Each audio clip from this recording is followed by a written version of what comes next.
Good morning.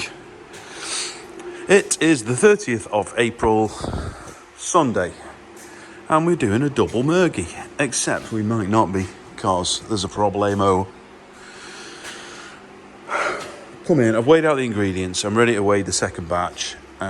We've mashed in, as you can see, and just as I'm about to hit the start button to transfer 214 litres of 72.5 degree liquor across, this panel went blank, just turned off. So I turned it on and it turned itself off again. So I switched off the heating element completely because it kind of idles, it just maintains the temperature once we're there. And it stayed on. And as soon as I hit the on button to turn it on again, it's all gone off. So I think the element has developed a fault, and that is not pretty because it's full of water, well, half full of water, and I don't have a spare. So this double brew day, there's enough for sparge left, but this double brew day, I think, just became a single brew day, which is a problem because I've only got one empty little tank. And I will need to brew next weekend, which means brewing into the big tank, which means I've got to do more mergy than I need. Oh, God. Let's just try it again, see what happens. So if I turn that to auto, or on, boink, off it goes. And I actually heard a click over there on the circuit breakers. So I'm going to have a little look in this panel, make sure it's not the relays or something else that's gone before I start buying new heating elements. It's a tri-clamp element, so it's an easy swap out, but I ain't got one, and it's 5.5 kilowatts, and I'm not sure where I'll get one in a few days, because that one came from Ali G, or whatever they're called. Right, let's get the cover off this. So, power's all off at the panel over there, just in case. Turn that off as well, and then it's quite easy to get into this. It's a bit hideous inside. If Harry's watching, he's just going to cringe because it's nowhere near the quality that you have become used to on the other brewing and construction channel. Let's get that out. Come on, out you come. And we can just loosen these two because it actually hinges open. Just loosening it enough to pull it away a bit.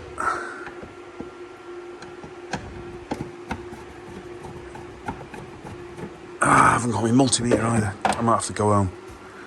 Let's see what's going on in there. Ooh, there we go. Bit more on these, I think.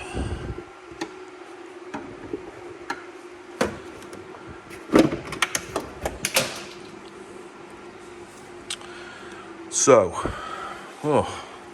bringing back some memories, looking in here. So we have power coming in from the isolator over there, which then goes off to various things. First off is circuit breaker on the left, power supply on the right for various things, and then the two relays, one for the pump, one for the heating element.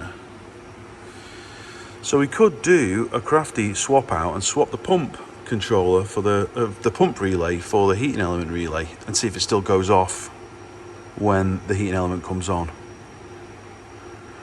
I am just going to interrogate this panel a little bit further. One moment, please.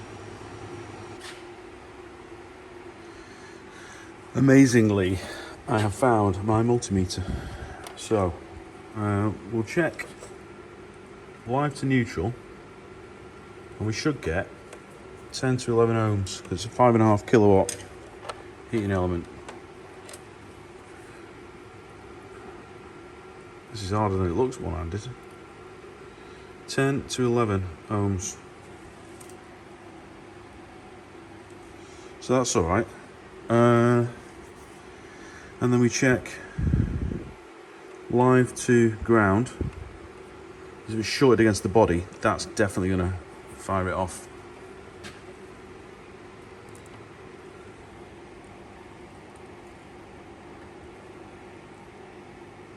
Nothing.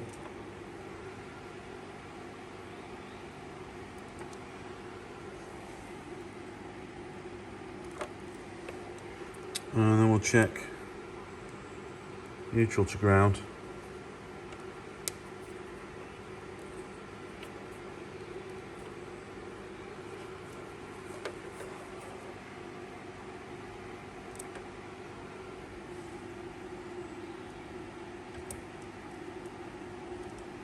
Nothing. So I think the heating element's all right, which means it's probably that relay. It's this one here, this little fella, and I have one identical next to it, which drives the pump.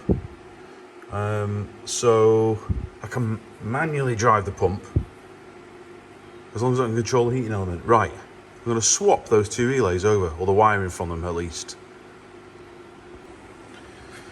Alrighty, so I've swapped the wires over, not tried this yet, with this relay. There's two identical relays on here.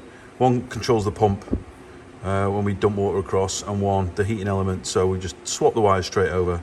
This particular relay,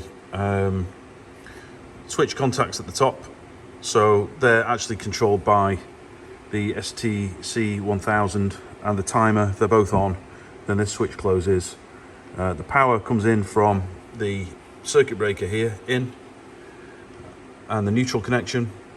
And if that switch is closed, then the power is diverted basically down these cables and into the heating element. So by switching that over, because the pump's not on at the moment and not asking to be on, it shouldn't matter. But if I switch the power on to the heating element, if it all clicks off, then I don't know what it is, because it's not the relay and it's not the element, because we've tested that. So let's give it a whirl. I'll just close that cover loosely for now. In fact, I'll leave it open. I'm not going to touch it. We'll go switch the panel on first.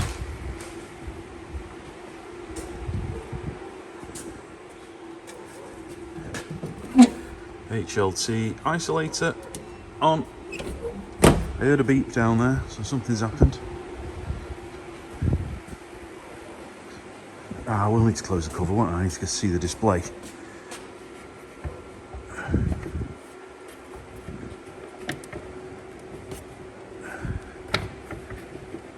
Okay. Oh, that's just the power's on to this little fella. So if I turn the power on here, oh, straight off immediately.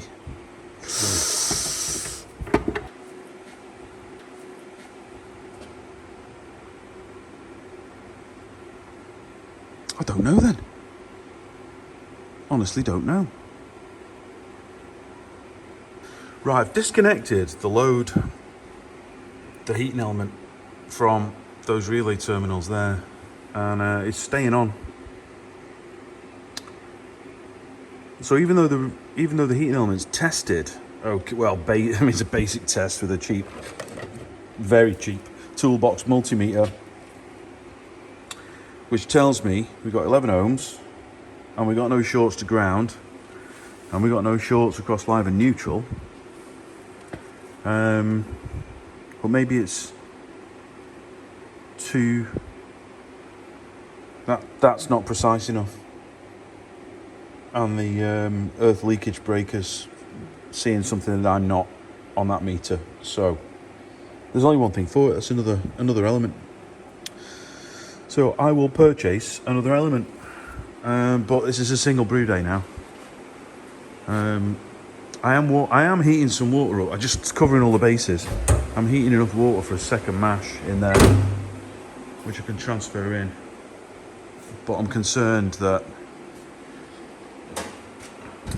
we're not going to have enough and at the right temperature, and I won't be able to heat it up. So we're going single. Bollocks. And for my last and final trick, ladies and gentlemen, we've bypassed everything and we're going straight from the circuit breaker, hastily assembled splice to the heating element, neutral to the heating element, earth to the earth, and Nothing else in the circuit, purely the heating element. And we turn it on, it turns itself off immediately. Heating element is the culprit. I think I knew that anyway, but always best to check. And now I'm going to put my panel back together. Marvellous. Okie dokie, normality is restored. The heating element's disconnected because it's just blowing everything up. The pump is now running off its, what was the HLT relay actually, but doesn't matter, it's working. We are sparging very slowly. Let's speed that up a little bit. Come on, spin. We're sparging and we are transferring. That's still looking lovely and clear. I'm going to slow that down a little bit. Yeah, it's looking lovely in there. And we'll get a brew out of it. So in spite of that failing, it's just lucky it failed as I walked through the door, almost. Someone's watching over me. So the plan was a double brew into that, and then possibly tomorrow a brew into that of Get Lucky, because that's all I've got now. It's selling quick, and I need to get those in the cold rooms as well. Because that's full of Mergy Straight at the moment. So we were going to have a double Mergy in that, a Get Lucky in that, Rack that, Moston Dragon in that next weekend. And now I can't because I'm putting Mergy in that, and then I'm putting Get Lucky in that, and I don't want to brew 16 casks of Dragon because we don't sell it that quick. 8's enough. I've got stock, so. Gonna have to rejig the plan. We'll work something out anyway. I mean, I could brew into that and only partially fill it, but the problem is the temperature sensor's higher than the single brew fill level. So we're gonna have to think of another way of sensing the temperature in there to manage the heat, which is doable, but not ideal. All good. Just dropping the temp down to 78, then we'll get the dry hop. Dry hop, we won't get the dry hop, we'll get the hop stand Whirlpool hops in. These are now fully carbonated. This regulator's reading wrong, it's about 5 psi out. I'm going to get a new one. I keep buying these cheap ones off Amazon and it serves me right really. What a way to spend a Sunday, making beer and watching the race. Your package was left near the front door or porch. Apparently. Let's go see. Hello, Laila. Hello, mate. Laila's chilling. She's settled in nicely. Still a bit twitchy. You've got to watch the doors because she might leg it. Oh, there it is. This will be the heating element. So let's see what we've got.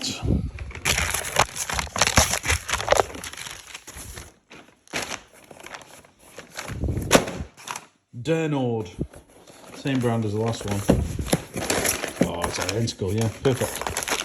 Exactly the same as the other one, except this has got a plastic cap. Mine had a metal one, but I dare say the thread's the same. Okay. It's a bit late now. It's nearly 6 o'clock on Bank Holiday Monday, so I'm going to probably head over and stick that in tomorrow night, which involves draining the tank down, salvaging the water. We're not going to waste it. We'll pump that into the big tank, and then we'll get that fitted.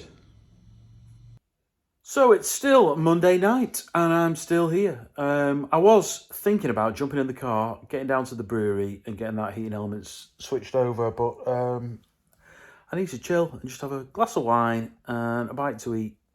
So I am gonna leave it till tomorrow, and that will be the next video. This one's already 14 minutes plus. Laila, who you'll see in the background here, has had a very busy day. We've been down the canal, me and Sarah and Eddie, taking her out on her first proper walk, and she's seen boats and ducks and bikes and people, and she was very brave. And we've been through 3 duvets now because she keeps tearing the linings and the fluff out of them. So if anyone knows of high performance, unterrible duvet for dogs, let me know. And we'll see you on the next one. Cheers.